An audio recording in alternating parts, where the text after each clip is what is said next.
record on this computer, correct? So yeah, now it is recording. Yes. So okay, so first we'll continue with the part which we have left yesterday regarding the data analytics. Okay, so the part was left was the normalization and smoothing of the data. So first I'll discuss with the normalization, whereas smoothing is a lot easier. So in normalization, what happens when we have a data, then there are many time cases that majority of the population, they lie in certain range, say 0 to 20. And because of some data, which are outliers, okay, like some data can be in more than 100. So with respect to them, they affect a scaling factor. Okay, so due to which, like right now you can see on a screen, that the data of the rooms which you are seeing, they are very close enough. Okay, and in a year of like x range, they are plotted in a from 0 to 100 year. And if we normalize this data, we can get a very clear picture. Okay, so here after the normalization, in which we have normalized the number of rooms also between 0 to 1 scale, and the years old, that period also in 0 to 1 scale. So after doing the normalization, we can see clear difference between the data. So basically, generally normalization happens in 0 to 1 range in order to help in the faster computation. So this technique also will be using in our cases, say whether the data is we are taking from Excel or we are generating by our own feature over an image. So we'll be seeing this one, how it is effective. So a general, just because there are n number of ways through which we can do normalization, just one method I'm discussing here. So right now, the picture which you are seeing in front of your screen, the left side, which is the red color plot. Okay, so that is the data which we have taken. And the original data we can see, okay, it is a kind of a Milky Way galaxy kind of a cluster. Okay, right. And it is little bit slightly offset from the X and Y origin point. Okay, so first what we did, we calculated the mean. And once we calculate the mean, then we took the difference between the each observation point. Okay, so this gives an zero centered data. Now because mean will become my reference, so the data will automatically be centered. So first I did the zero centering. Okay, and after that I scaled the X and Y distribution range in 0 to 1. Okay, so that is followed by the normalization. So this is just one technique which I have deployed here. And now we will see in practical how we can deal with this. So Windows tab. Okay. So yesterday we have imported a weather data, right? So in this example also, I'll do that. Import read table. Earlier I used XLS read command, but this time I'm using a read table method, because as I told you, there are three different ways in which you can import the data from Excel. And here I'll put weather CSV. Okay, and first let me run it. So here you can see that we have imported the table. Excuse me, sir. Yes, sir. MATLAB window not visible. MATLAB window is not visible. Okay. Okay, sorry. Share. Now it is visible. Yes. Thank you for reminding. Actually, by mistake, I just clicked on the PPT presentation, so that's why that is only being shared. Okay, so here we have imported the weather Excel data using a read table command, and the advantage is that in the read table, it gives the column information also, that what that column is actually all about. Okay, so as I told you, that read table can also store the string value besides the number. So this is the advantage of using read table instead of using XLS read command. Okay. So here, say suppose I'm more interested in the max temperature column. Okay. So first what I will do, I will introduce a new variable, say max T. Okay, and I'll store this information using the same operation, the matrix operation which we have did so far. So first the row information I took column so as to tell MATLAB that I'm taking all the number of observation or all the number of columns, rows, and I'm interested only the second number of columns. So this only will be loaded here, and I'll run it, and you can see that max T only include maximum temperature and that thing. Okay, now first we will look at to the smoothing part, because yesterday's session we have discussed about the outlier, how we can deal with the outliers. So just one part is left, that is called the smoothing part, and the local maxima minima also we have checked it. Okay. Okay, before using this one, there is one more good feature in table. The moment you hover over the table, you will see one triangular downward notch here. If you click on it, then MATLAB will give you some features like you can use sorting if you want to arrange the data in descending or ascending order. Okay, so the moment you click on any of these method, MATLAB will give you the code, and it is up to you whether you want to use it or not. So if I copy, just you can click on copy and you can say paste it here. So I'll put it in a different variable, say sorted max T. And now if I click it, then you will see that max T was the original distribution of the temperature with respect to the day, and S max T contains the sorted information. Okay, so it is completely arranged in the ascending order. Similarly, it gives you one more feature which is called the like if in your data contain missing element also, that you can neglect it or ignore it using this checkbox. So if this checkbox is on, then it means that MATLAB include the missing data also in the table field.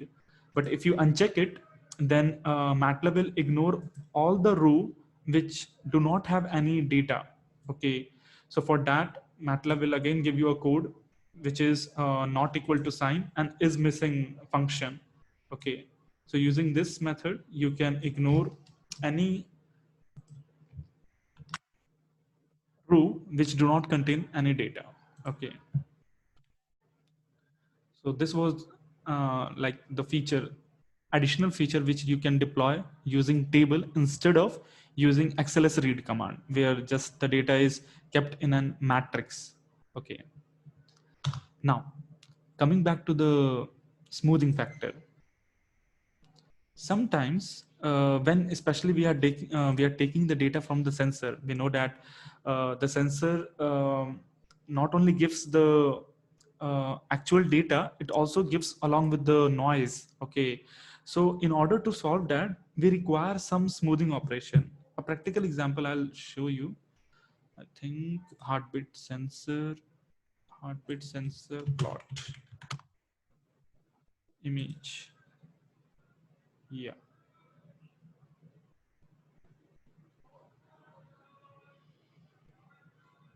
correct.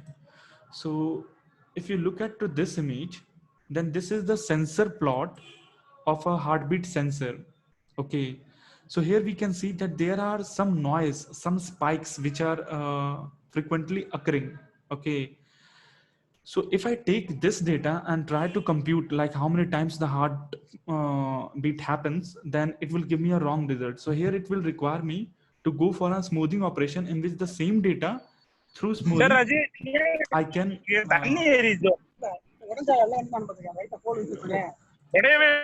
yeah. So through the use of smoothing operation, I can eliminate the noise or the unnecessary spikes and get the relevant maxima or the peaks. And counting that number of peaks will give me the number of heartbeat. Okay. So in such problem, we require some smoothing operation. Okay. And there is another example where we can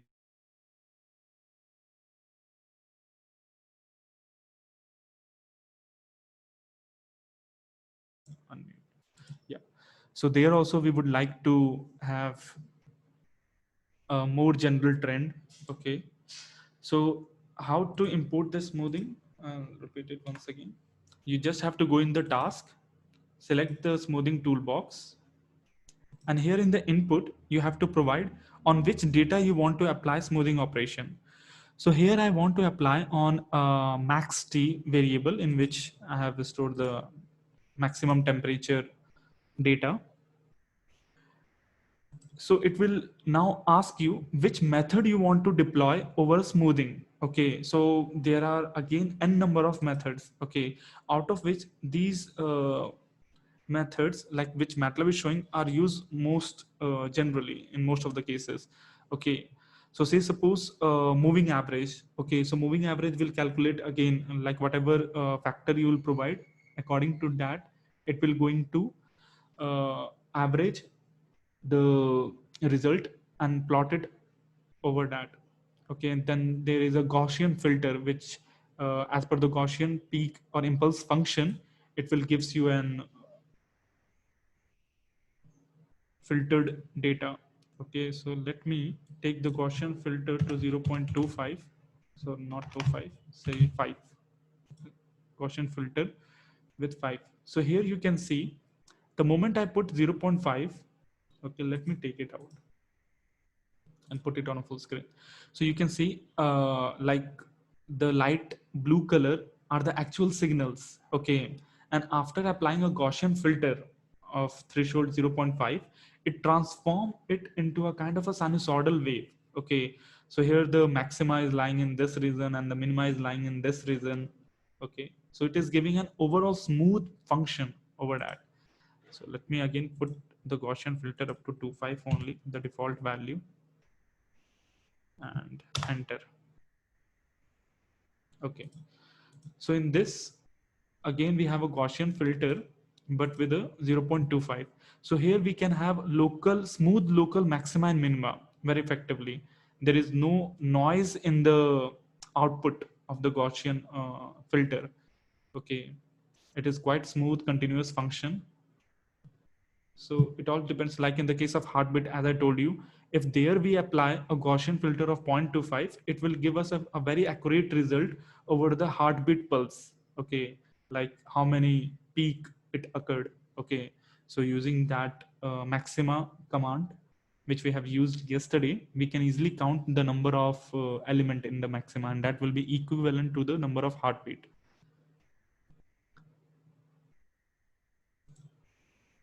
Okay, and in order to get the code, either you can click on this part here where it will show you that you can turn this mode into a control and a code, or if you want code only, then again you can select this option.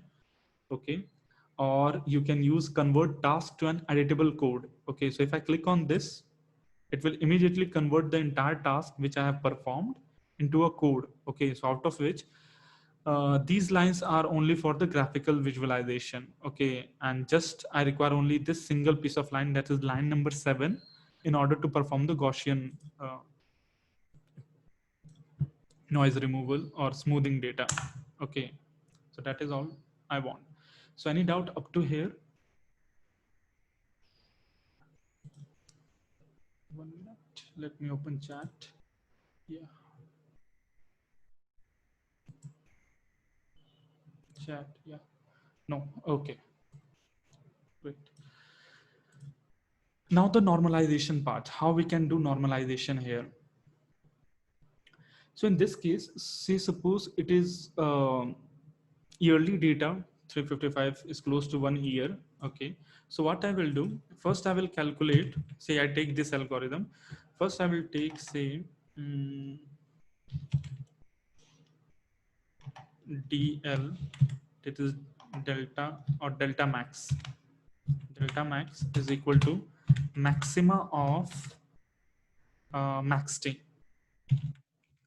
Max t. Okay, then delta minima is equal to minima of max t. Yeah, max t. Once these are calculated, now a new normalized matrix, normal max t, I'm going to calculate as is equal to whatever the element of max_t has, this one dot divided by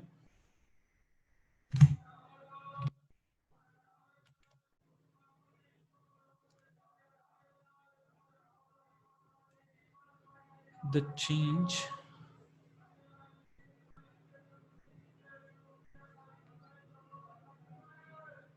or just if I divide it with the maxima also, it will give me already with the this thing, the minimum. Yeah, the d minimum I can use it to scale it between that reason. But if I just divide with the maxima also, so it will give me all the value less than 1 only. Okay, so say suppose this time I'll just use d max. Okay, and let's see the result. Invalid data type, first argument must be numeric or logical. First argument must be numeric and logical. Okay, so maybe here the data is in table format, so I have to convert it into a matrix. So that also we can do using array table to array command.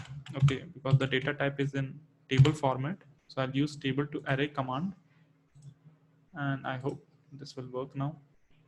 Okay, now where's the problem? Let us check first. Array to table of max_t. Invalid data type, first argument must be numeric or logical, where it is giving the error. Okay, here it is giving the error. Okay, so the same command I have to put it here also. It is just a data type conversion error.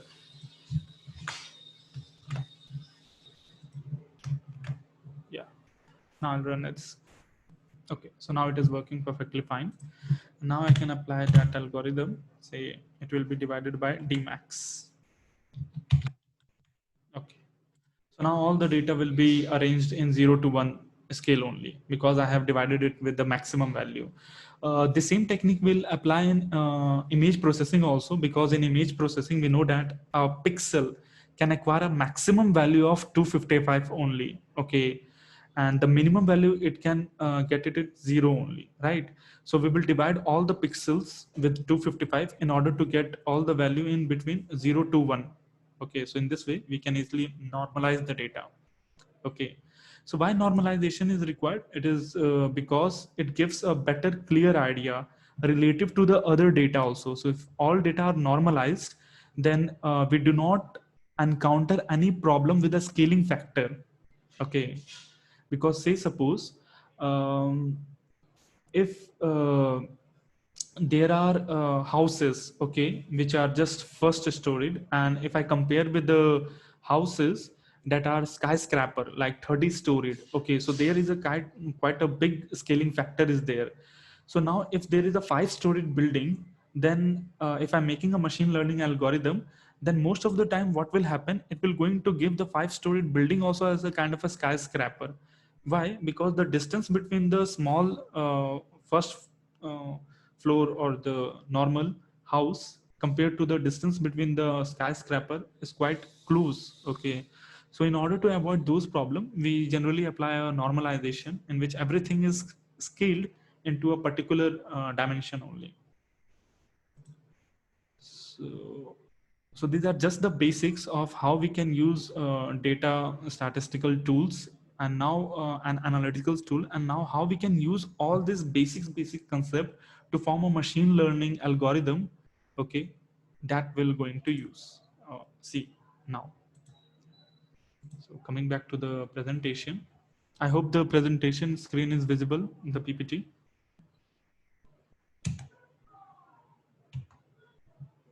Hello.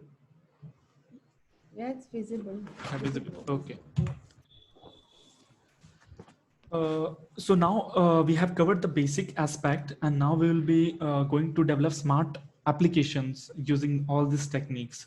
So going to that, we will just quickly go through like what all these techniques are, like what is the difference between artificial intelligence, machine learning, and deep learning. Okay, see, artificial intelligence is a broader umbrella which uses both the applications of machine learning also, deep learning also, and human created rules also. Okay, so it is just a combination of all these three aspects. Okay, whereas in machine learning, what happens, like there are some situation where it is very difficult for a human being to create a rule. Okay, say suppose many people attending this workshop, they have a good idea of fuzzy logic. Okay, so in fuzzy logic, you know that you have to manually create the rule. Okay, in what condition, what will be the outcome, like that. Okay, but there are some situations, say suppose the face recognition. Okay, where you cannot create the rule. Okay, so let's understand this one with this example. Say suppose I give you a task where you have to create a rule through which you can differentiate whether the image I'm sending you belongs to a fat man or a thin man. Okay, so because as this problem is very simple, so what you are going to do here, you will immediately you will come up with a rule which says that, okay, what I will do, I'll calculate the height of this person, okay, and the width of this person. Like body mass index, here we are calculating the aspect ratio. Okay, and I will create a formula which will say aspect ratio is equal to width by height. Okay, so if somebody who is fat, so his aspect ratio will be greater than say 0.6, and the person who is thin, whose aspect ratio, because his width will be quite thin, okay, so his aspect ratio will be less than 0.4. Okay, so here it is lot easier because the height of that thin person will be same, but the width will be very less, so the ratio will go less than 0.4. So with this rule, because this case was very simple, you come up with a manual human rule. Okay, and this rule is very fast because it just has to take only these two feature, okay, or two parameter, and it can compute the division and come out with the, okay, like whether it is above or less than. Okay, so here in this case, it's a lot easier. But imagine if the problem goes to face recognition, okay, where lot many people look like similar to each other because they all have same eyes, nose, chin, and hair. Okay, so there it can become very difficult for you. Okay, in order to come up with the rules, or say you are detecting some flower species or plant leaves or some disease in plant. Okay, so there also you won't be able to create your manual rules. So there you require help of machines in such that they only create the rule for this problem so that they can predict the outcome as accurate as possible. Okay, so back again to the slide. So in machine learning, what happens? The human gives the formula for feature extraction. Okay, so feature extraction is done via human created algorithm or rules. Okay, but the rule for taking the decision is created by the machine itself. Okay, so if any algorithm working on this principle in which it is extracting the feature as per the human algorithm and taking the decision through its this thing method, then it will come under the machine learning. There is one more section which is deeply inspired by the human brain, how human brain actually works. Okay, with neurons, there we don't give any rules or anything else. Okay, you just give the data, and through the experience, the human brain is able to uh, 1 minute, let me mute. Yeah, so through the observations, like different kind of observation, the human mind is intelligent enough to come up with the rules that will help it to identify and predict and forecast the outcome. So if this is the case where the feature extraction is also done by the machine, and the rule for deciding or for finalizing or predicting, that is also done by the machine, then it will go under the deep learning problem. Okay, so in deep learning problem, the problem is this, that we have to provide lot many amount of data.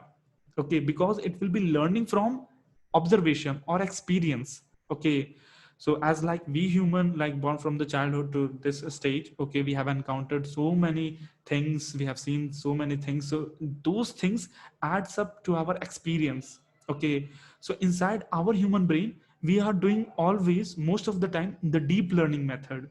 Okay, and in machine learning, you can treat when we are going to an organization, there like the faculties who are giving us, no, you have to read this book in order to get a good concept over it, that can somewhat be correlated to the machine learning. Okay, so just this is a dummy example, not 100% correlated. Okay, just to give an idea how it looks.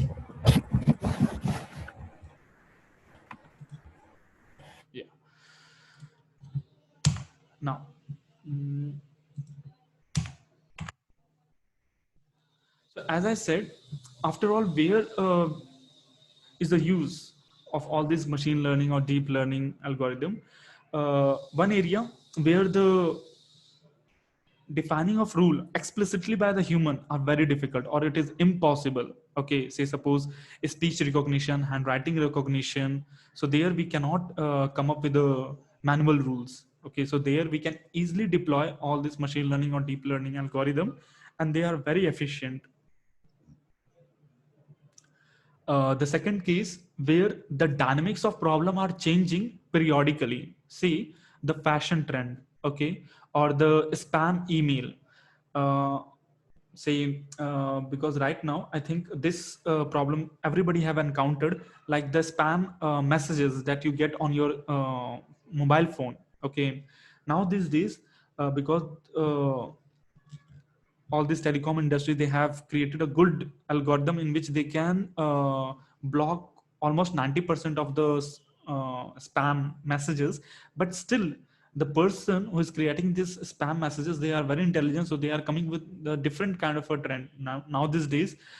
Say just recently I saw a message in which it says your bank account can be credited. Okay, so the bank account and credited, the moment we see all these two words, we are quickly just check our balance. Okay, okay, or just open up the message to read the entire message, like how much is the amount it is credited.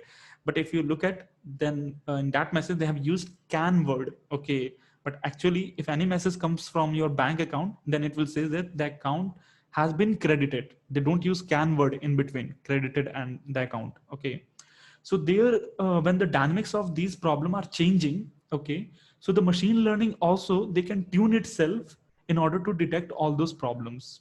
Okay, and in the third area, where like in the stock market, shopping trend, or energy forecasting, where again the dynamics are changing, okay, and all these are periodic or sequential in nature, there also we can deploy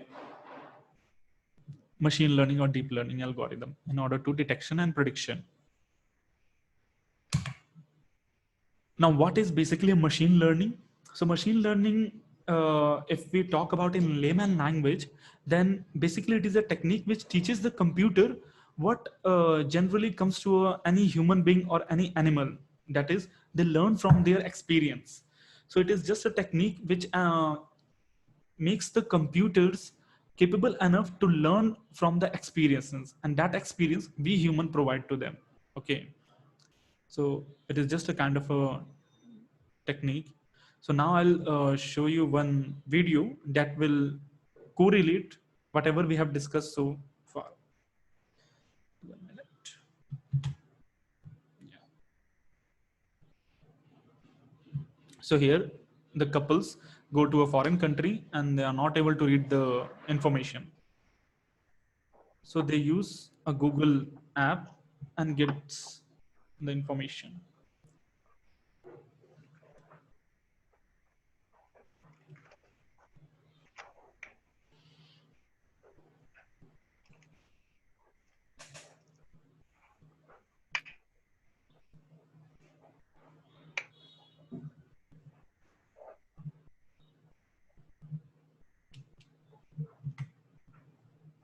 Okay, 1 minute. So here you can see that as like in human brain, how we human brain are able to make decision or store the information or do the logical and reasoning, all these things with the neurons. The same concept is being employed in the machines also. So here they don't have the neuron, rather they have the transistor, but they are arranged in such a fashion that they act as a neuron. Okay, so here in each transistor, say suppose some value will be assigned. Okay, and that value will be shared parallelly to the other set of layers of neurons. Okay, so those neurons, depending upon getting the value from this neuron, and this neuron, so this neuron, with the help of activation factor, it will come to a different set of numbers. Okay, and this sequence will keep on going until, like, in whatever decision they have to make. Say suppose they have to take a decision whether the object is an animal or a furniture. So there are only two classes. Okay, so the neurons will arrange their value in such a fashion that if we pass the furniture, then the furniture neuron, the last neuron, will have a larger value. And if it is an animal, then in that case, animal neuron will have a larger value compared to the furniture. So this tuning we have to do through an optimization technique. Okay. Mustafa Ahmed, participant, can you make sure that your mic is mute? Though I'm making unmute from my end also, but make sure the other participant kindly check your mic. That is unmute. Okay. So now we'll continue. Yeah.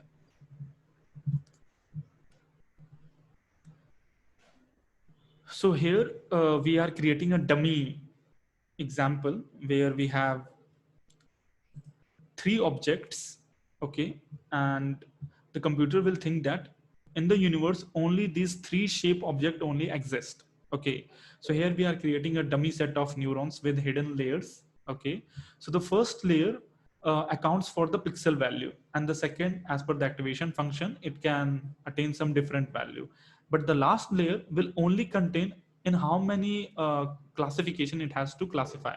Okay, so there are only three objects, so only three neurons should be there. If there are five objects, so there should be five neurons only. Okay.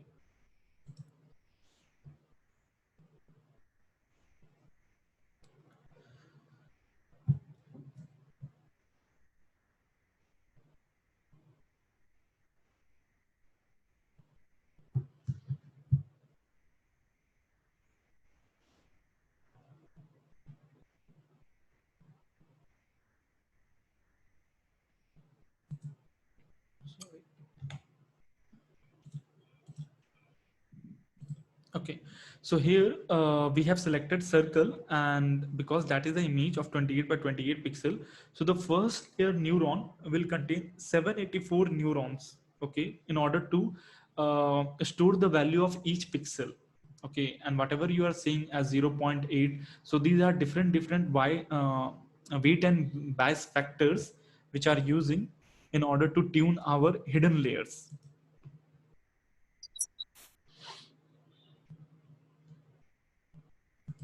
So here activation means basically that whether that neuron will participate in information sharing to the other neurons or not. Okay. So if the activation function value is close to 1, okay, then that neuron will participate in information sharing to the other hidden layers.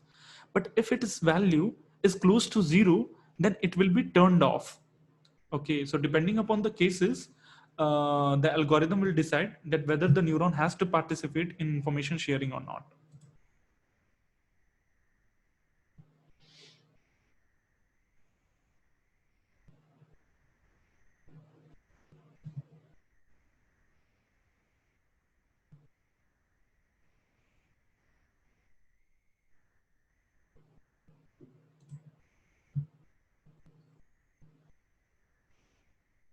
Okay, so in first case, it is showing that because all this assignment initially is random. Okay, so there is high chances that in the first iteration, it can give you a wrong result. Okay, but in the second iteration, the system has to improve. But what algorithm they actually use in order for the improvement?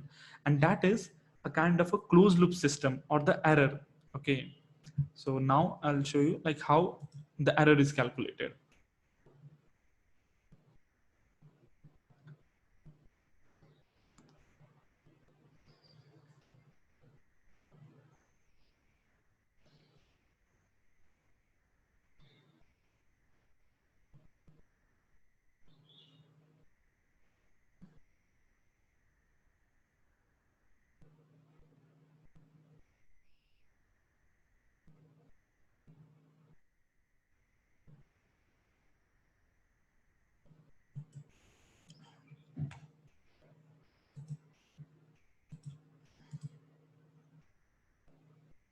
Okay, so here basically, as we know the actual result, okay, so here it is being compared with the actual result. If it is not a circle, then it will be assigned 0, but if it is a circle, it will be assigned 1. So that is the actual truth table.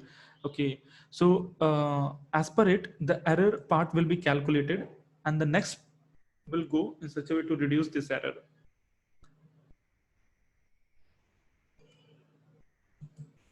Now, after this, it will go for a backward propagation in which the neurons and weight and biases will be changed or tuned from last layer to the first, not the first, the second layer, up to second layer, because the first and the last are the header and footers of any neural network. Just the hidden layer will tune itself according to it.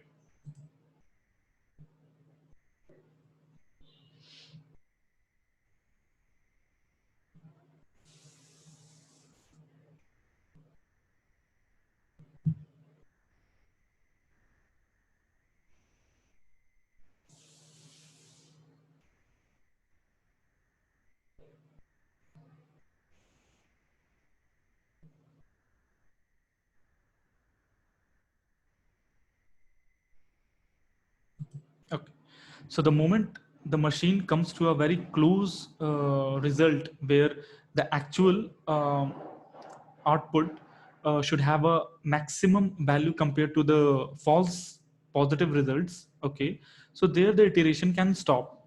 Okay. So here in this case, now you can see the circle is having 0.9, which is close to 1 compared to the square and the triangle, which is 0.0 some 4 and 6, which is close to 0.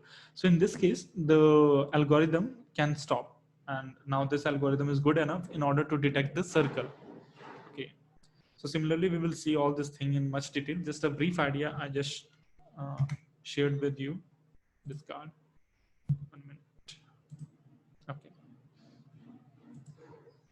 now basically all this machine learning and deep learning model, they are broadly classified into two categories. Okay, the first category is called supervised learning. In supervised learning, what happens that for every input, you have an output also.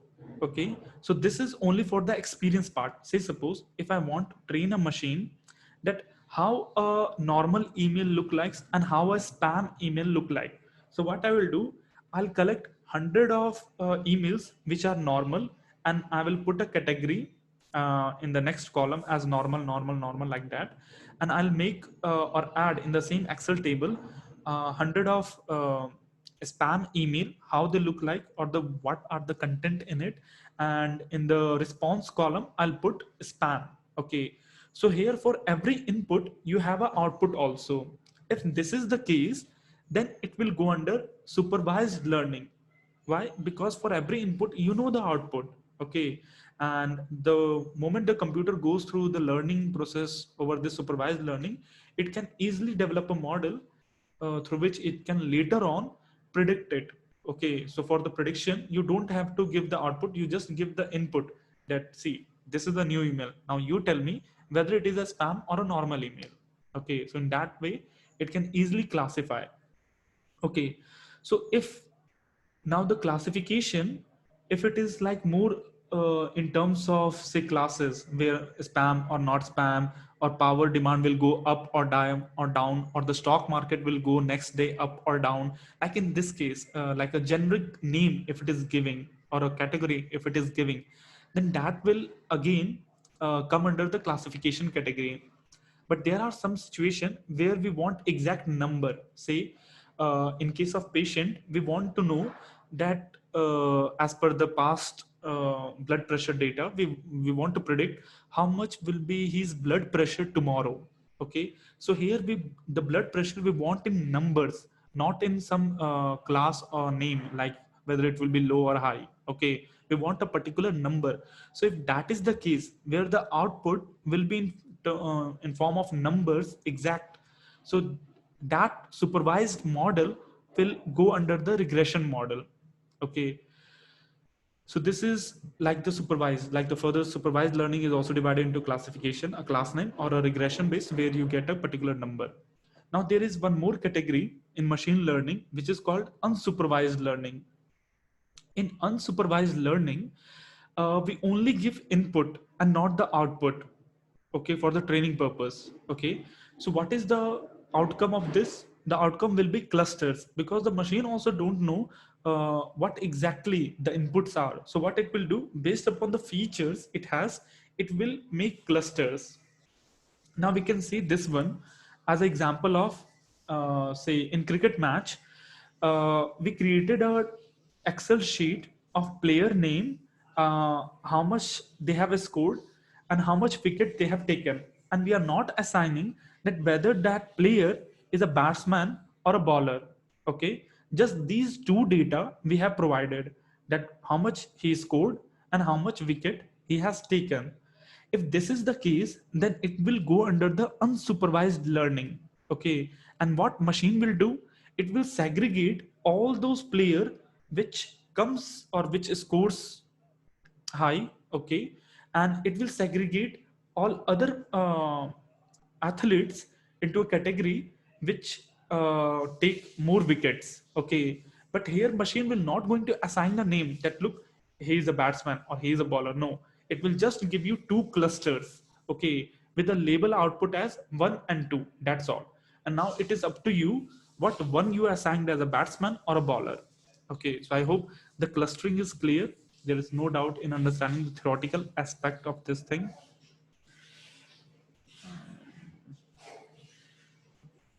I'll check the chat now. If any participant have any doubt, I'll discuss that and then I'll move forward. Chat window. Chat. Why it is not showing?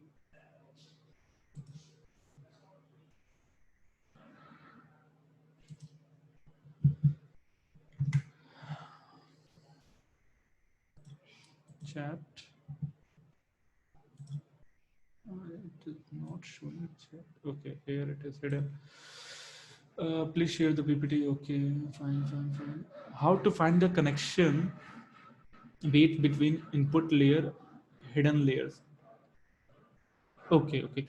See, this one you don't have to find out any weight and bias. The machine will do automatically by itself until it able to give right prediction. So this is a continuous process on an it falls under an optimization process in which it will keep on iterating its all weight and biases until it comes to a stage where it correctly predicts it. Okay, so it is not a manual operation which you assign weight and biases. It is all random. Like in the case of TLBO, I've shown you the algorithm in which randomly all the population offspring values have been decided by the computer, not by you. Okay, and the algorithm is designed in such a fashion that after the end of each iteration, it is improving its result. Okay, it is not degrading, it is always improving. So the algorithm is designed in such a fashion. Okay, and here to do that we are using activation function to help us. Okay, and the backward propagation technique in which it will decide to what amount it has to change based upon the error amplitude. Okay, please, how can we use smooth function to predict future data? Example, stock data. I haven't told that smooth function is used to predict. A smooth function is just a method in which you can add a feature. Okay, so it will be only one of the feature. Okay, the smooth data will only be, please try to understand here. Uh, in a case of stock data, you have to put as many feature as possible. So what can the feature you can put? Say the moving average of 4 candlestick, the moving average of 10, the moving average of 50, moving average of 100 candlesticks, like that. So this is one. Then there can be EMA.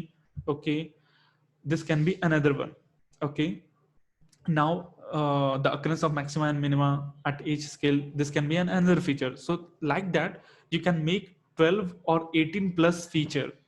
Now once you have the feature list, based upon it you will use it in a kind of machine learning or deep learning model, and that model will help you in prediction. Okay, not the feature data will help you in prediction. Okay, so I hope I have cleared the doubt of Mr. Adam. That we will see. Don't worry. The last session, I'll keep it for that purpose. Okay, I'll show you how you can use all this technique in order for the future prediction of the stocks.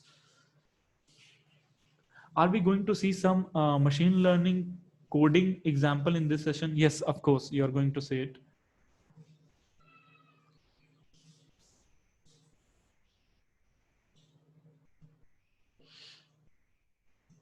Sir, how to find, okay, that is solved. Okay, solved. Okay, so I hope there is no further doubt. So now I'll continue. Okay.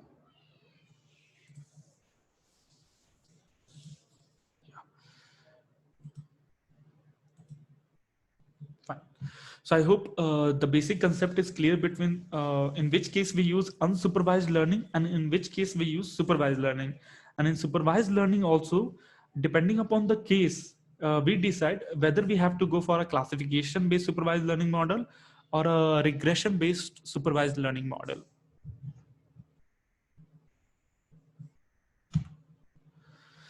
Now, as I said, supervised learning like basically falls into two categories, and all this category have been explained here. Like classification category, we generally use where we want a generic class or a group name like that, like whether the spam is email is genuine or spam, or whether in a medical X-ray report or the city scan report, whether we want to tell there is a tumor or not a tumor, or whether that tumor falls under a again category of small, large, or medium.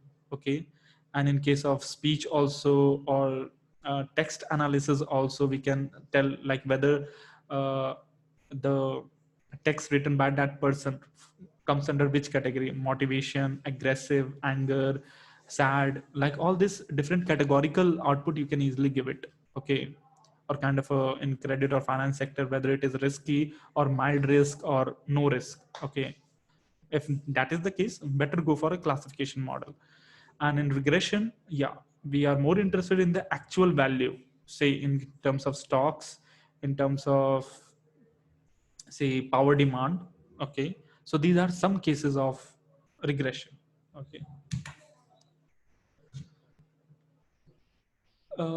there are some cases where we require some sequential data. Okay, like if I compare with a patient example, then the sample, because it is representing a different patient, so that can vary. Okay, but there are some situation in which the data will always come in as kind of a sequence fashion. Okay, so if the problem is sequence based, then in case of supervised learning also, we sometimes use a different algorithm, which is a kind of a advanced regression, but the input it take, it falls under sequence data. Say the technique which we generally use is a long short-term memory, or any RNN based network. Okay, because all this network are more effective on a sequence data, or say weather data also, because it is followed with a particular day interval. Okay, so that is the case. Now, to make any machine learning or deep learning, the overall concept is same in both the cases. First, what you have to do, you have to gather the data. The data you can gather from repository, from internet, from any other source, or from sensor. Okay, once you have gathered the data, then you have to go for a pre-processing. Okay, because as I told you, sometime data contain missing point, sometime data contain outliers which can be more biasing, or can create skewness in the data. Okay, so that you have to first rectify it. Okay, and in case of image, there can be some noise problem or unnecessary background. Say suppose in a case of face recognition, you are not interested in the part lower than the neck. Okay, so that is an unnecessary noise or unnecessary data, so that you have to eliminate. You just have to crop the face image only, not the other background portion. Okay, so that will fall under the category of pre-processing. Okay, once you have done pre-processing, then if you are going for machine learning, then you have to derive features from it. Okay, so for features, you can again take any method, like in case of patient, like body mass index, aspect ratio, then whatever the other parameter like blood pressure and all this thing taking from the sensor, and another performing some other functions over it. You can perform it in order to derive as many features as possible. So in machine learning, what happens, each feature has a physical meaning to you. Okay, and once you have created the feature, then you go for a training model. Okay, so for training you select some algorithms, say svm, knn, or whatever you like. But in MATLAB you have an advanced option in which MATLAB can train on the all the machine learning algorithm so far made. Okay, and it will give you the best machine learning model in your data. Okay, so nobody can tell that if this is the data, then what kind of machine learning will be best. Okay, because as general people know that if you have two types of data only, then better go for support vector machine that are very good in classifying binary kind. But if you have multiple kind of a data, then multi-support vector machine might be a better solution. Might be, not always. Okay, unless you don't check it with the other types of machine learning algorithm. So that in MATLAB we will going to see after this.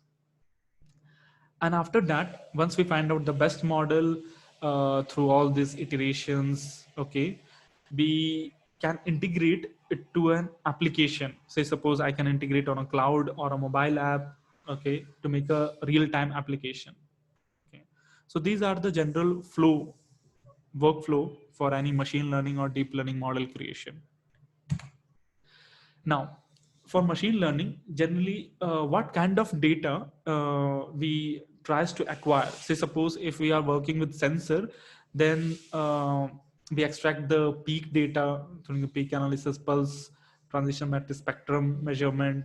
Then if they are image, word, text data, then bag of visual words or bag of word histogram, minimum eigenvalue that we generally use for PCA, principal component analysis, for dimensionality reduction that we go for as detection. So these are different methods. Again, this is not a general, it is just some of the method. You can go for any other method also, not a problem.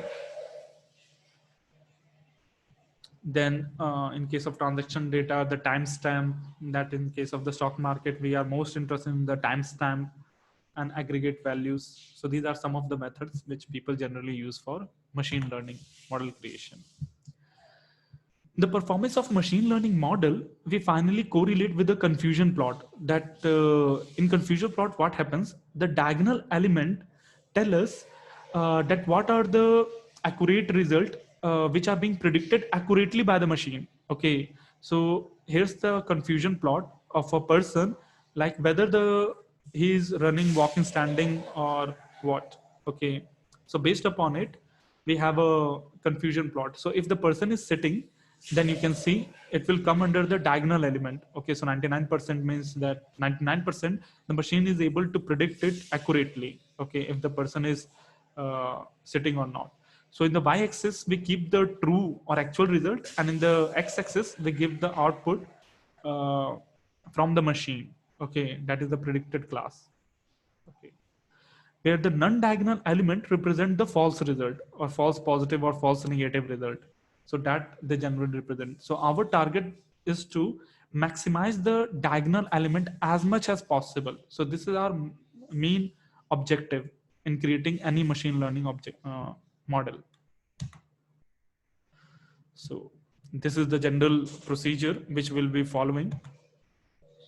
Okay, so here I will just discuss few of the machine learning. So the first one which you are seeing at your screen is the k-nearest method. Okay, so in k-nearest method, what happens? Just take a very simple case that we have only two types of data. Okay, negative data and a positive data. Okay, and they are plotted in a spatial dimension of 2 dimension. So once the machine learning model is created, okay, so here I have used KNN model. So the red dot which you are seeing is a testing or a query or a unknown data which is not the part of the training. Okay, and you want to test it and see like what will be the machine output. So in KNN, what happens the moment you put the query or testing, uh, that will be plotted again into the same spatial distribution what the machine learning model have created, and it will try to check for the minimum distance, that is called the Euclidean distance. Okay, so it will try to see, okay, and whichever nearest neighbor it found, okay, so based upon like how much parameter we have passed in the knn, say here in this case we have passed 3, so it will try to search for the 3 nearest neighbors. Once it collected all the 3 nearest neighbor, then it will try to check their nature, that whether they are plus or negative. So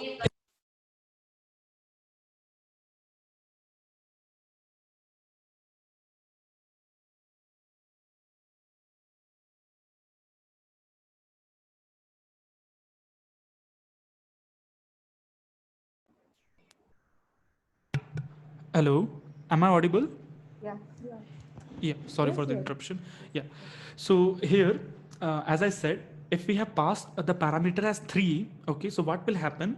The machine learning model will search for 3 nearest neighbor, and it will check like what is their nature, if it is plus or minus in majority. Okay, so whatever the majority of neighbors are, it will give the result as positive in this case, because all the 3 neighbors are positive and data, and they are in majority. So the outcome of the red dot will be it belong to a plus family, like that. Okay, so similarly there are different like here we have taken a different cases, nearest neighbor with a one neighbor only.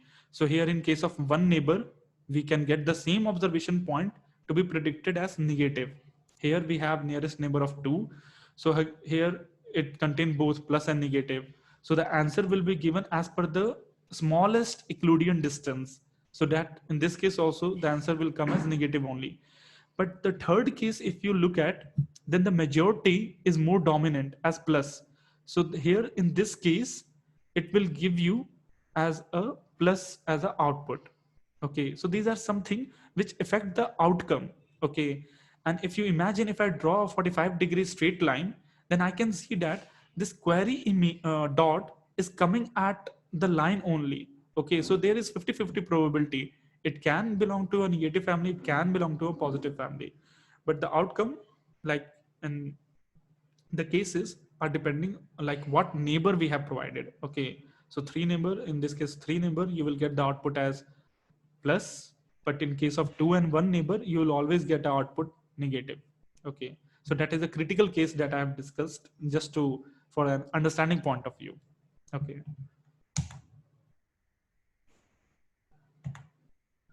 Now this is an example of a support vector. So if we have data, so suppose here we have the same data which I have just discussed right now, but instead of plus and minus, I have used color dots. Okay, so here black dot represent the plus family and blue dot represent the negative family. So in multi-support vector machine, because here there are only 2 classes, plus and minus, so SVM are generally more recommended. Okay, but you should try with the other algorithm also and try to see whether how much you get the accuracy. Okay, so here we can see that what SVM creates, it creates a margin and a separating hyperplanes. Okay, through which like it can tell, okay, what is the distance or the separation amplitude, or how much distinct with confidence it can distinguish between the negative family versus the positive family. Okay, so this is just an visual representation of the SVM. Okay, so the here also the green plus symbol represent the plus family, and dots, red dots represent the negative family, and how the SVM creates a hyperplane. Okay, through which it decides that whether or not the query image, if put into this spatial distribution, it will belong to which family. Okay, yeah. So this one I'll discuss tomorrow about more about the neural networks and all. Right now we'll focus on the machine learning part. So any doubt before going for the hand-on session? Now I'll read the chat. If any doubt is there, I'll first discuss that doubt and then I'll start with the machine learning part. Chat. Yes, sir, very informative. Adapt narrated and presented. Good morning.